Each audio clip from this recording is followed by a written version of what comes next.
TTE, ya. Ketika TTE itu gampang. Saya tidak ada punya juga, sudah langsung dengan otomatis gitu loh. Ya kan?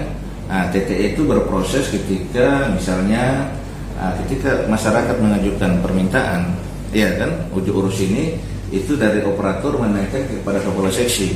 Kepala seksi melihat mengecek lekatnya, sistem yang main ini. Nah, dinaikkan ke kepala bidang naikkan kepada saya. Nah, dengan saya tinggal hanya mengklik aja. Nah, karena kesibukan saya dan TTE ini tidak bisa dibohongi.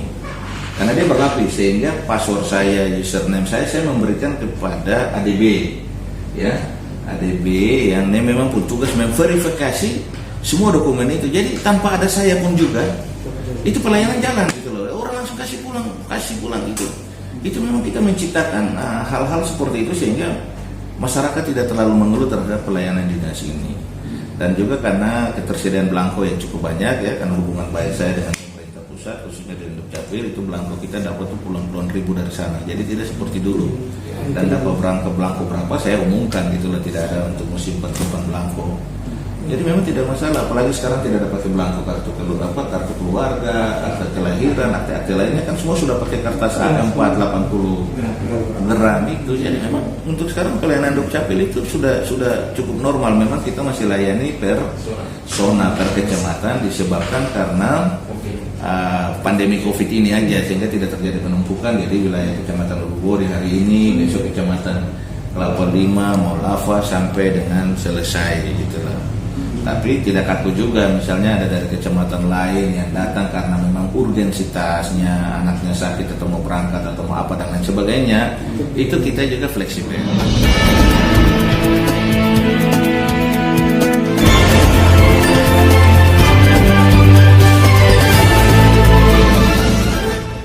Dinas Kependudukan dan Pencatatan Sipil Pemerintah Kota Kupang menerapkan sistem pelayanan terintegrasi dan jemput bola untuk meningkatkan pelayanan administrasi kependudukan dan catatan sipil, Dukcapil dalam hal ini pelayanan, kartu tanda penduduk, kartu keluarga, akte kelahiran, akte kematian, kepada warga Kota Kupang. Demikian disampaikan Kepala Dinas Dukcapil Kota Kupang, Agus Lirimase, SSOS, MA saat diwawancarai di ruang kerjanya pada Senin tanggal 24 Mei tahun 2021 terkait pengurusan dokumen Dukcapil warga Kota Kupang. Kita melayani dengan hati melalui pola pelayanan terintegrasi dan jebol. Pengurusan dokumen harus tuntas sehingga warga tidak perlu bolak-balik mengurus dokumennya di kantor ini. Dengan begitu akan mengurangi penumpukan dokumen dan antrian masyarakat saat mengurus dokumen Dukcapil, jelas Lirimase. Ketika saya masuk ke sini tahun 2018 itu, akhir ya kalau nggak salah ya, Desember itu keluhan masyarakat paling banyak sekali. Bahkan dari KTP dari 2012 itu sampai itu tidak terselesaikan secara baik. Oleh karena itu saya mengambil keputusan dengan teman-teman, kita berkomitmen bersama mengatasi persoalan ini. Kalau persoalan ini kita tetap biarkan, maka ini menjadi hutang pegawai dinas Dukcapil, pemerintah kota, untuk rakyat kotanya sendiri. Dengan makanya saya genjot pelayanan 1 kali 24 jam, turun jebol itu jemput bola di masyarakat, di brimob, di kecamatan-kecamatan, dimanapun kita melakukan pelayanan, mengejar target ketertinggalan yang dari tahun 2012 itu.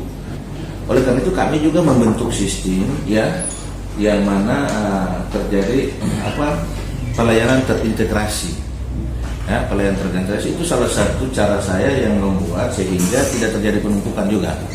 Pelayanan terintegrasi seperti ini. Ketika orang meninggal, ya, kita mengeluarkan akta kematian sekaligus dengan kartu keluarga dan KTP.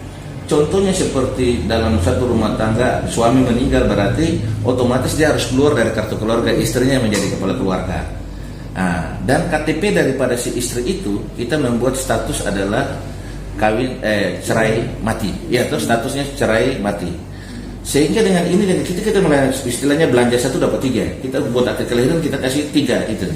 Begitu juga ketika perkawinan, ketika melaksanakan perkawinan itu kita kasih akte perkawinan suami istri, kartu keluarga untuk suami istri, kartu keluarga untuk si perempuan punya bapak, kartu keluarga untuk laki-laki ini punya bapak. Nah, itu kita buat.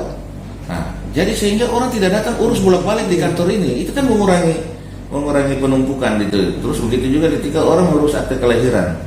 Ketika orang mengurus akte kelahiran, kita memberikan akte kelahiran, tetapi juga kartu identitas anak kita berikan otomatis dengan lahir pasti ada kartu identitas anak ya, dengan kartu keluarga pasti ada penambahan kartu keluarga. Dan itu kita lakukan setiap saat. Nah, ketika kita lakukan mulai berangsur-angsur pulih. Berangsur-angsur pulih sampai dengan saat ini. Tapi sekarang 5 menit KTP kita jadi habis rekam, dari sana datang, dari Oibubo datang ke sini langsung lapor, kita langsung cetak 5 menit jadi. Nggak ada gitu. Tadi juga saya cetak ganti kartu tadi 5 menit juga. 5 menit nggak lama gitu loh. Memang saya sudah tanamkan. Saya kan punya CCTV, memang ada gangguan hari ini, ada gangguan nggak tahu apa. Saya biasa cek di CCTV sini semua penjual-penjual itu ada semua tuh. Saya lihat di sini itu karena ada travel di sini pasti saya sudah keluar. Itu kenapa masalahnya apa? Kenapa masyarakat tadi saya lihat masih lama di sini? Nggak boleh.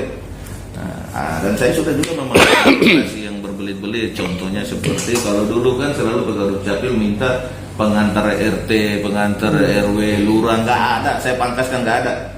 Semua masyarakat punya akses langsung ke Dinas Dukcapil sepanjang dia bawa kartu keluarga. Kan sistem kita sudah online. Ngapain harus bawa itu kan kayak gitu contoh seperti ini. Orang mau urus BPJS misalnya, keluarganya sudah sekarat di rumah sakit, sudah UGD, tinggal napas mau putus atau yang putus, lalu mesti pi RT. Kalau RT ada pi kantor, tunggu RT pulang pi RW ada pi sabu, tunggu kamu berarti sampai berarti harus mati. BPJS tidak, iya kan? Makanya saya selalu kalau Dukcapil menyapa masyarakat, saya bilang ada yang urgen, ada yang di rumah sakit butuh BPJS cepat, silakan sampaikan. Jadi gitu. Ya kita juga fleksibel terhadap pelayanan ini gitu loh. Ya itulah langkah-langkah yang saya ambil bagaimana untuk bisa melayani masyarakat di bidang administrasi kependudukan. Ya saya berharap ke depan juga Dukcapil ini tetap, kan saya sudah PLT, saya sekarang lagi ke asisten satu tahun. Nah, saya berharap ke depan yang menggantikan saya juga bisa minimal mempertahankan dan meningkatkan apa pelayanan yang kita sudah lakukan di sini.